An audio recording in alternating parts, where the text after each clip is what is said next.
Friends, तो चलिए start करते हैं आज का हमारा नया chapter carbon and its compound के बारे में। और हमारा आज का पहला टॉपिक है कोवैलेंट बॉन्ड। तो फर्स्ट ऑफ ऑल हम ये समझ लेते हैं कि कार्बन के आउटर सेल में 4 इलेक्ट्रॉन होते हैं और कार्बन को जरूरत होती है 4 अनदर इलेक्ट्रॉन को अपने नोबल गैस कॉन्फ़िगरेशन को कंप्लीट करने के लिए। तो यहां पर हम कह सकते हैं in the case of carbon it has 4 electrons in its outer most shell and need to gain और loss 4 electron to attain noble gas configuration. अब यहां पर हमें फर्स्ट ऑफ ऑल ये समझना होगा कि कार्बन का एटॉमिक नंबर क्या होता है। तो कार्बन का एटॉमिक नंबर मैंने यहां पर राइट कर रखा है। कार्बन का atomic number 6 and electronic configuration is 2,4। Okay, and अब यहां पर हम समझेंगे कि आउटर मोस्ट सेल में, कार्बन के आउटर मोस्ट सेल में कितने इलेक्ट्रॉन होते हैं, how much electron in outer most shell of carbon atom. So यहां पर कार्बन एटम के आउटर सेल में 4 इलेक्ट्रॉन होंगे। अब कार्बन के पास एक बहुत बड़ी संकट आ जाती है, वो ये है कि कार्बन को अपना नोबल गैस कॉन्फ़िगरेशन अटेन करना है। तो इस केस में या तो कार्बन 4 इलेक्ट्रॉन गेन कर ले या 4 इलेक्ट्रॉन लॉस कर दे। ओके, तो फिर दोनों केस, पहले फर्स्ट ऑफ ऑल हम दोनों केस को एनालिसिस करते हैं, इन दोनों केस का एनालिसिस करते हैं कि क्या ये दोनों केस सही है या नहीं। तो हमने क्या किया, फर्स्ट ऑफ ऑल हमने कार्बन को 4 इलेक्ट्रॉन गेन करा दिया। ओके, तो यहां पर कार्बन ने 4 इलेक्ट्रॉन को गेन किया।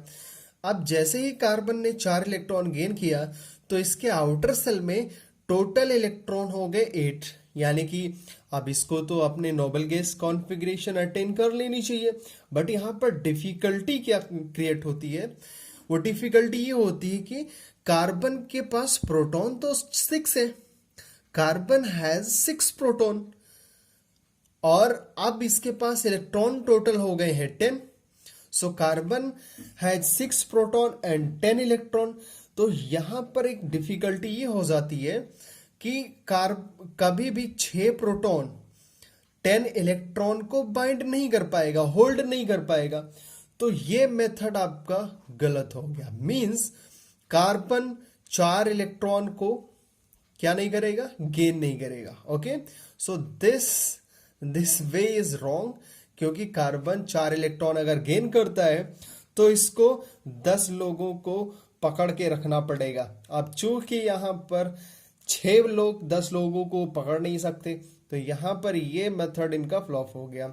अब अगर हम बात करें नेक्स्ट, अगर मैं बात करूं यहां पर कि कार्बन अगर 4 इलेक्ट्रॉन क्या कर दे, लॉस कर दे, तो कार्बन अगर 4 इलेक्ट्रॉन लॉस करता है तो फिर क्या होगा। तो यहां पर इसकी चूंकि यहां न्यूट्रल एटम में, चूंकि ये आपका क्या है, न्यूट्रल एटम है, दिस इज न्यूट्रल एटम।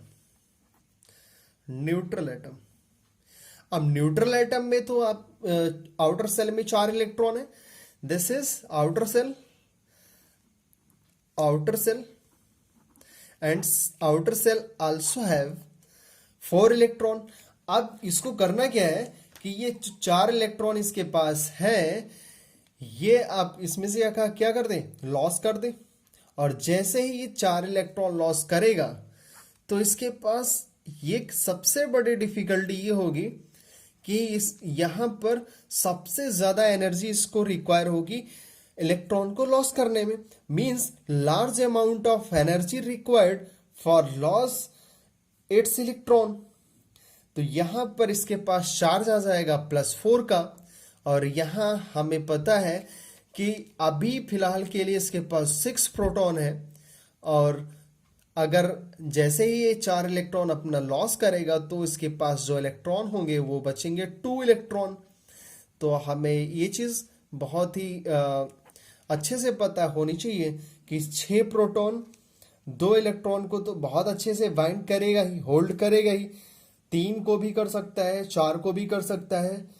तो अब यहां पर ये आपको क्वेश्चन यहां पर आपके दिमाग में उठेगा कि जब 6 प्रोटॉन है तो 6 प्रोटॉन दो इलेक्ट्रॉन को तो बहुत स्ट्रांगली बाइंड करेंगे, लेकिन यहाँ अगर हम चार इलेक्ट्रॉन की बात करें, एक साथ चार इलेक्ट्रॉन को लॉस करने की बात करें, तो चार इलेक्ट्रॉन को हम एक साथ लॉस नहीं कर सकते, क्योंकि हमें उसके लिए बहुत ही ज़्यादा एनर्जी देनी पड़ेगी। और ये भी मेथड इसीलिए क्या हो जाएगा, ये भी वे इसका गलत हो जाएगा। और इसीलिए कार्बन ना तो इलेक्ट्रॉन गेन करता है और ना ही का इलेक्ट्रॉन लॉस करता है। तो अब इसके पास ऑप्शन बचा है क्या, तो ऑप्शन बचा है शेयरिंग का। ओके, तो शेयरिंग एक मेथड है जिससे कि कार्बन अपना नोबेल गैस कॉन्फ़िगरेशन जो है उसको अटेन कर सकता है। सिंपल। तो यहां पर हमारे पास क्या है, कार्बन ओवरकम दिस प्रॉब्लम, मतलब इस प्रॉब्लम को अपने नोबेल गैस जो ये प्रॉब्लम्स है लॉस और गेन का प्रॉब्लम, ये तो फ्लॉप हो गया। अब इस प्रॉब्लम को इस ओवरकम करने के लिए carbon overcome this problem by sharing it's valence electron with other atom of carbon or with atom of other element, means same carbon sharing भी कर सकता है। ओके, कार्बन भी शेयरिंग कर सकता है और कार्बन अनदर एटम के साथ भी शेयरिंग कर सकता है। ये तो इसकी प्रॉपर्टी है, कैटेनेशन की प्रॉपर्टी भी इसकी है, बहुत जबरदस्त प्रॉपर्टी है। मीन्स इसी कैटेनेशन प्रॉपर्टी के तहत मिलियंस ऑफ कंपाउंड फॉर्म कर सकता है। तो ये कैटेनेशन प्रॉपर्टी और एलोट्रोपिक, ये सारी चीजें हैं, टेट्रा वैलेंसी, इन सभी को हम नेक्स्ट लेक्चर में पढ़ाएंगे। लेकिन बहुत ही इंटरेस्टिंग होने वाला है ये आपका टॉपिक, ये आपका लेक्चर। नेक्स्ट लेक्चर, आने वाला लेक्चर, वो सारे लेक्चर आपके बहुत इंटरेस्टिंग होने वाले हैं और सारे के सारे बहुत काम के हैं, जो कि आपके हायर एजुकेशन में भी बहुत ही महत्वपूर्ण योगदान देंगे। तो इसलिए आपको ये चीज़ें पढ़नी चाहिए। ये carbon and its compound class 10th का जो चैप्टर है बहुत ही मस्त चैप्टर है, तो इसको आप पढ़िएगा। तो यहाँ पर देखेंगे कि हाइड्रोजन एटम है, this is hydrogen atom, and hydrogen atom also have one electron and one electron. Okay, तो अब यहां पर इस हाइड्रोजन को क्या करना है, इसको डुप्लेट कंप्लीट करना है, अपना डुप्लेट। चूंकि ये ऑक्टेट नहीं कंप्लीट करते, इसके पास ये हाइड्रोजन ऑक्टेट नहीं दिखाते, ये डुप्लेट दिखाते हैं। तो हाइड्रोजन को अपना डुप्लेट कंप्लीट करना है, चूंकि अभी ये वन इलेक्ट्रॉन है इसके पास।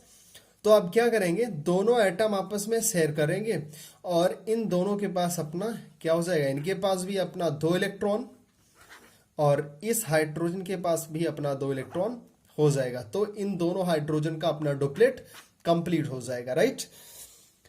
अब ये दोनों जब कंबाइन करेंगे तो क्या बनाएंगे, मॉलिक्यूल का फॉर्मेशन करेंगे, H2 मॉलिक्यूल का फॉर्मेशन करेंगे। और सेड पेयर ऑफ इलेक्ट्रॉन कितने हैं, वन पेयर, एक जोड़ा इलेक्ट्रॉन। अगर यहां पर ऐसा होता है तो ध्यान देना, इस केस में हाइड्रोजन अगर एक सिंगल बॉन्ड, ध्यान देना, अगर हाइड्रोजन दो इलेक्ट्रॉन की शेयरिंग होती है, यानी कि अगर कोई एटम, मान लीजिए आपके पास एटम ए एंड बी है, अगर इन दोनों के पास शेयरिंग होती है, number of share pair of electron अगर वन है, देन आपके पास जो बॉन्ड बनेगा, बॉन्ड का फॉर्मेशन होगा, वो बनेगा सिंगल बॉन्ड। ओके, एंड अगर दो सेट पेयर ऑफ इलेक्ट्रॉन है, यानी कि दो सेट पेयर ऑफ इलेक्ट्रॉन है, तो यहां पर बॉन्डिंग जो होगी वो बॉन्ड बनेगा आपका double.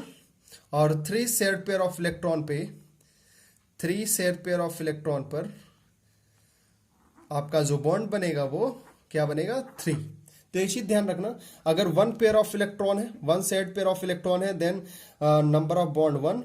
To set pair of electron के लिए नंबर ऑफ तो बॉन्डिंग आपके टू होंगे। Three set pair of electron के लिए आपके जो बॉन्डिंग नंबर ऑफ बॉन्ड होंगे वो थ्री होंगे। ओके, सो यहां पर अब समझते हैं आपको कि हमारे पास अब कोवेलेंट बॉन्ड किसे कहते हैं, उसका एक्चुअल डेफिनेशन क्या होता है। तो कोवेलेंट बॉन्ड का एक्चुअल डेफिनेशन आपका होगा, it is mutual sharing of electrons. Mutual sharing होगी, दो एटम के बीच में म्यूचुअल शेयरिंग होगी। तो mutual sharing of electrons pair between two atoms, okay, दो एटम के बीच में म्यूचुअल शेयरिंग होगी and attain a completely filled out cell, that is attain noble gas configuration. Okay, so this is your first lecture and आज के लिए इतना ही। और next lecture में हम फिर से allotropic nature of carbon and उसके प्रॉपर्टीज के बारे में डिस्कस करेंगे। तो आज के लिए इतना ही। Thank you for watching. Thanks.